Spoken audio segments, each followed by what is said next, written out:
Hello everybody, welcome back to the channel. This will be my end of season review, and also at the end of the video I'm going to be touching on something that kind of ties into the end of season review and where Liverpool could potentially move going forward. It kind of relates to last summer transfer window and this summer transfer window and the difference we may see. So first and foremost, let's go over the season we've just had. It's not going to be greatly in depth. I'm just going to touch on my best player, the best signing, and just some overall thoughts of the season. So obviously we finished in 5th place, but for me, guys, if I'm being perfectly honest with you, that is a lot better than where I thought we were going to finish, like January time. I honestly given up all hope. I thought we'd finish about 8th or 9th, if I'm being perfectly honest with you. Where Brighton were playing and Aston Villa, I think we snatched 5th place, to be fair, towards the end. I did get a little bit of hope as well that we could get top 4, but that result against Aston Villa knocked all that off. And obviously Man United and Newcastle just had to keep winning their games, and there was nothing much we could do about it. On all, this is going to tie into the back end of the video. At the beginning of the season, it looked, I'd say for 3/4 of the season, it looked like Liverpool tried to change their style of play a little bit and fit in players into the system, and it just didn't work. Klopp seems to have got a bit more of got his let's say authority back and taken more charge of what's happening now with the squad. And we've seen this box midfield where Trent's moved into like an inverted number 6, and we saw better results. Are we still vulnerable at the back? Yeah, of course we are. Are we still a little bit lacklustre up front? In some games, yeah. But what we do have now is a bit more of a solid midfield, and we keep the ball a lot better as well, I think, in my opinion. And Trent as well. Just obviously, I think there was a stat that came out after the first few games of him playing in this new role. He was the top in everything, like literally everything. He was like the first in the league, not just for Liverpool, but in the league. So this new position could be the founding of him in the senior squad. I know obviously he played in this role when he played in the youth team, but yeah, I can see Trent sticking in this role. And I do see a lot of people talking about, are Liverpool going to go back to 4-3-3 next year? I think that would be a mistake considering what we've found with this new formation. It's kind of if you look at it, it's kind of a 3-2-5, I guess, depending on how you are, with the 2 8s that can bomb backwards and forwards a little bit. But yeah, that's my thoughts on it of the whole season. Very disappointing. Didn't obviously win anything, so we can't say anything that is in any kind of success. I guess the only success we've kind of got out of it is that we've come upon this new formation, which I think we will go forward with, and I think also it's going to open up Klopp's eyes to the squad a bit more this summer, and I do think we'll see a lot of change in the squad this summer. Not just replacing players that have left, potentially could be shipping out players that no longer can do this job. Can you imagine Joel Matip in the right side of this 3 at the back, trying to cover the ground like Canate does? It's not for me, guys. We need someone with pace there, so I could see him going, in all fairness, and potentially Shimaka's as well, since we don't technically play now with a left wing back, white left back type thing. But let's see what happens there. Now, just going on to my player of the season. Should we do player of the season? No, I'll tell you what, we'll do signing of the season. Pretty straightforward. There's nothing much else I need to say about this guy. The signing of the season for me, and he wasn't even there that long, is Cody Gakpo. He's made, and this is just league stats, guys, by the way. He made 21 appearances in the league, 7 goals and 2 assists. Overall, if you include his time at PSV, he had 20 goals and 20 assists last season. I think this guy is going to be a revelation for us next season when he's got a full pre-season under him. I think he is the Bobby replacement, and I'll come back to him in the next part of the video because I think that signing him coincides and ties with my favourite that I've got in my head. But yeah, Cody Gakpo is my signing of the season. Now, just going on to my player of the season, and I think this is not that hard to say. I was mulling over 2 of them, and the other person I would say is Mo Salah, but it's not him. My player of the season is the goalkeeper, Alisson. Now, I feel like he saved us many times this season. I think we'd have finished a lot lower than him if he had not been in goal. A lot lower than we did if he had not been in goal, I meant to say there, sorry. He saved us countless times in one-on-ones, and I think we'd have probably finished out of the top 10 if it hadn't been for Alisson, in all fairness. I really do, guys. I just pulled up some stats as well, because it's very interesting to see where you can see how he was called upon a lot more this season. So, not the season just finished, but the 21-22 season, he made 76 saves all season in the Premier League, yeah?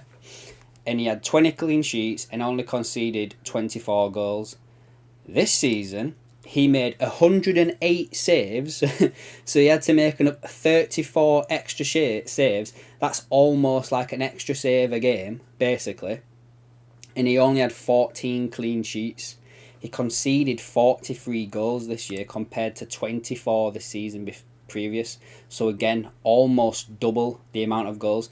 The only one good thing he's got this season is he didn't have any of his own personal errors that led to a goal or an own goal, whereas the season before he had the one. So it's not that big, is it really? But yeah, Alisson Becker was my player of the season for this one that's just ended, and I honestly, guys, if we lost him, where would we be? Where would we be? Now, getting on to the part of the video where this is not based on much. There's a bit of stats in this, but it's not based on anything I've heard or seen. It's just me thinking about stuff and potentially coming up with an idea. So, last season, when we were struggling, if you think back on it, there was a lot of rumblings going around that Pep Lijnders was having a bit of influence on who we were signing, how we were playing, and obviously the results were not going the way we wanted. Thinking about players we signed, he had an influence on Luis Diaz, Darwin Núñez, and also Fabio Carvalho. Now, we did change our style of play during the beginning part, well, as I say, the 3/4 of last season. And it's telling in the pressing stats. Like normally when we had Klopp's team, we had, well, it is Klopp's team, but you know what I mean. We pressed, didn't we? We had the workhorses in midfield. We pressed from the front with Bobby Firmino. We were just constantly going backwards and forwards, not giving teams a minute to rest. Now, you can tell we weren't pressing as much last year because I've got the stats here of how much less we pressed this season. So Bobby Firmino was the only one who didn't hit double digits for pressing less this year. He was only 5% less than the season before. This might be a bit boring, but I'm getting somewhere with it. Luis Diaz was 12% less than the season before. Darwin Núñez was 33% less than his season at Benfica, the previous season. And the big one for me, and this says it all for me, guys, because this guy's been there the longest, Mo Salah pressed 48% less than he has done the previous seasons. He is out of all the last, 4 seasons here, last year Salah pressed the least out of any Liverpool attacking player. That's less than Daniel Sturridge, Xherdan Shaqiri, Sadio Mane, Divock Origi, Diogo Jota. It is just dropped off a cliff. Is Mo Salah's pressing stats there? He's gone from doing it, let's have a look, 3.3 times a match to 1.67. It's massive, guys. And you could tell that during the beginning of 3/4 of the season where Salah was pushed out on the wing all the time. Do you remember? And I mentioned it a couple of videos. It seems he was constantly made to come out there onto the right hand side, and we played Darwin down the middle, and we gave Darwin a bit of space. Do you remember that? And it just didn't work, did it? We needed Salah to be able to cut in with his famous, left boot into the far corner, blah, blah, blah, that type of stuff. But obviously, it didn't work. Now, we also signed Fabio Carvalho last summer on was it a free transfer we got him on? It was something like that, wasn't it? Now, I think we signed Fabio Carvalho and we gave more time to Elliott because we were trying to play a bit more of a possession-based game. And obviously keeping Thiago around as well. We were going away from the workhorses of Jordan Henderson, James Milner, Gino Wijnaldum, and we were going towards more of, as I say, a possession-based game, keeping hold of the ball, being a bit more stylish with it, running with the ball a little bit more, few more dribbles, and like Luis Diaz does now, and playing with a big man in Darwin Núñez who could be the end point, the focal point of everything, the number 9 who just bangs them all in left, right, and centre. Now, obviously, this has not worked out, and we've gone back to more of a pressing midfield, and it seems to have done a bit more work on it. Salah's now allowed to cut back in Mao on the left-hand side, on the right-hand side, sorry, on his left foot. Darwin has moved out to the left, and we have signed Cody Gakpo. Now, this is the bit here where I think Klopp's taken a bit more control of the team now. Now, I think we all knew we need midfielders, yeah? And we were linked with a host of midfielders in January, yeah? But Liverpool opted to go and sign Cody Gakpo.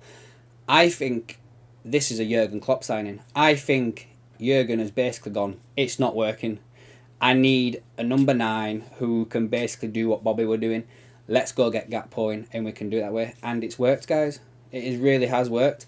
I hope that we see Núñez more of a central player. I think he's a little bit wasted out there on the left, even though he does have the pace and everything like that. But let's see what happens. I could potentially see Gakpo playing one of these 2-8s behind Núñez, Salah, and Diaz. Just have all 4 of them on at the same time. With like a McAllister and whoever else we end up getting in to make up the rest of the 3 midfielders.